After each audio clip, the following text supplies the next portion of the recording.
గొల్లపాలెం గట్టు సెంటర్ నుండి రమణ ఆధ్వర్యంలో మహిళలు జగన్మాత దుర్గమ్మకు భక్తి శ్రద్ధలతో ఆషాఢశాల సమర్పించారు. దేవి ఉపాసకురాలు రవీనమ్మ ఆధ్వర్యంలో ప్రత్యేక పూజలు నిర్వహించి హారతులు సమర్పించారు. అనంతరం అక్కడి నుండి తీర్వార్ డప్పులు, డీజే వాయిద్యాలు, కోలాట నృత్యాల నడుమ మహిళలు సాలను ఎంతో వైభవంగా దుర్గమ్మ ఆలయం వరకు తీసుకెళ్లారు. గొల్లపాలెం గట్టు సెంటర్ నుండి రమణ ఆధ్వర్యంలో మహిళలు జగన్మాత దుర్గమ్మకు భక్తి శ్రద్ధలతో ఆషాఢశాల సమర్పించారు. ఈ కార్యక్రమంలో భాగంగా తొలుత గొల్లపాలెం గట్టు వద్ద ఉన్న రావి చెట్టుకు దేవి ఉపాసకురాలు రవీనమ్మ ఆధ్వర్యంలో ప్రత్యేక పూజలు నిర్వహించి హారతులు సమర్పించారు. అనంతరం అక్కడి నుండి తీన్మార్ డప్పులు, వాయిద్యాలు, కోలాట నృత్యాల నడుమ మహిళలు సాలను ఎంతో వైభవంగా దుర్గమ్మ ఆలయం వరకు తీసుకెళ్లారు. ఈ సందర్భంగా నిర్వాహకుడు రమణ మాట్లాడుతూ, దుర్గమ్మ ఆలయంలో ఆషాఢశాల ఆచారం ప్రారంభమైన నాటి నుండి ప్రతి ఏటా క్రమం తప్పకుండా సారి సమర్పిస్తున్నామని తెలిపారు. స్థానికుల సహకారంతోనే ఈ కార్యక్రమం విజయవంతం అవుతుందన్నారు. దేవి ఉపాసకురాలు రవీనమ్మ మాట్లాడుతూ, గొల్లపాలెం నుండి పండుగ వాతావరణంలో ఈ కార్యక్రమం జరగడం చాలా సంతోషంగా ఉందని, తనను ఆడపడుచుగా భావించి ఈ కార్యక్రమాన్ని తన చేతుల మీదుగా నడిపించడం అదృష్టంగా భావిస్తున్నట్లు చెప్పారు. దుర్గమ్మ ఆశీస్సులు ఈ ప్రాంత ప్రజలపై మెండుగా ఉండాలని ఆమె ఆకాంక్షించారు. స్థానిక మహిళా భక్తులు మాట్లాడుతూ, ప్రతి ఏటా ఈ రోజు తమకు ఒక పండుగ లాంటిదని చెప్పారు. నిర్వాహకులు రమణ నేతృత్వంలో గత 8 ఏళ్లుగా దుర్గమ్మకు సారి సమర్పణ కార్యక్రమం వైభవంగా నిర్వహిస్తున్నామని, జగన్మాత ఆశీస్సులు రాష్ట్ర ప్రజలందరిపై ఉండాలని మనసారా కోరుకున్నారు.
మాది గొల్లపాలెం గట్టు అండి, వన్ టౌన్.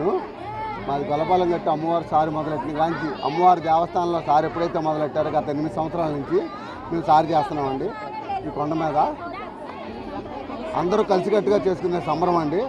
అందరూ కలిసి దుర్గాభవానికి అమ్మవారికి గత 8 సంవత్సరాల నుంచి సారి సమర్పిస్తున్నామండి. అందరూ ఆ తల్లి చల్లగా చూడాలని కోరుకుంటున్నామండి. 8 సంవత్సరాలు అయిందండి. మా గొల్లపాలెం గట్టు కొత్తపేట కత్తూరు బాత్రూమ్. మాకు అమ్మ అన్ని తల్లి చల్లగా చూడాలని కోరుకుంటున్నాం. గొల్లపాలెం గట్టు 8 సంవత్సరాలు చేస్తున్నామండి. అందరూ ఈ గట్టు మీద అందరూ చల్లగా ఉండాలని చూస్తున్నామండి. అందరికీ ఆరోగ్యాలతో అందరూ ఆరోగ్యంగా ఉండి ఎవరికి ఏ ఇబ్బందులు లేకుండా అమ్మవారు అందరూ చల్లగా చూడాలని అనుకుంటున్నామండి. ఈ ఊడు వారాన్ని అందరినీ చల్లగా చూడాలని ఇది ఇక్కడ నుంచి సారే పసుపు కుంకుమ అందరూ ఏటాటా తీసుకెళ్తున్నారు. జై దుర్గా భవానీకి కూడా అండి. మేము చాలా చక్కగా తీస్తాము, ఒక పండగలా తీస్తాము మా వాడకట్ట మొత్తం. దీనికి సహకారం ఎవరంటే మాకు ఇదిగోండి మా అంకుల్ గారు, మా గౌరాంటీ గారు చాలా బాగా తీస్తారు. సంవత్సరం మాకు చాలా ఆనందం అసలు ఈ వాడకట్ట మొత్తం. ఏంటంటే దుర్గమ్మ తల్లి కాడ మనం ఉండేది ఒక ఎత్తు అయితే మా ఆంటీ దయ వల్ల మొత్తం ఈ వాడకట్ట మొత్తం ఆమె ఏకమం పట్టికే ఒక మాట. ఆమె ఈ పండగకి నాకు ప్రతి సంవత్సరం పండగ, ఇంకా ఆమె చెయ్యి బట్టికే మాకు చాలా హ్యాపీగా ఇదవుతుందండి. అంటే అందరూ వేసుకొని చేస్తాం, కాకపోతే ఆమె సహకారం ఎక్కువ. ఇది మట్టికి మేము చెప్పుకోదలసింది. చాలా హ్యాపీ అండి, చాలా. ఓం శ్రీ మాతే నమః అమ్మ, శ్రీ గురుదేవే నమః. నేను మాట్లాడుతున్నాను తమ్మిన రవీణ అని, దేవి ఉపాసకురాలని. ఈ పేటలో ఈ గౌరమ్మ రవణ గారు చక్కగాను ఈ మాలచ్చమ్మ దుర్గమ్మ చెట్టు దగ్గర చక్కగాను ప్రతి సంవత్సరం కూడాను వైభవంగా ఆ అమ్మకి కనకదుర్గమ్మ అమ్మవారికి దుర్గామల్లేశ్వరి దేవస్థానానికి వైభవంగా ఈ పేట వాడ అందరూ కూడా కలిసి మెలిసి చక్కగా ఆ అమ్మకి వైభవంగా సారి తీసుకెళ్తున్నారు. ఆ అమ్మ చల్లని చూపు వీళ్ళందరికీ కలిగి ఉండాలని, వీళ్ళ కుటుంబం అందరూ కూడా బాగుండాలని నేను ఆనందంగా వచ్చాను. నాకు పసుపు కుంకుమ పెట్టారు.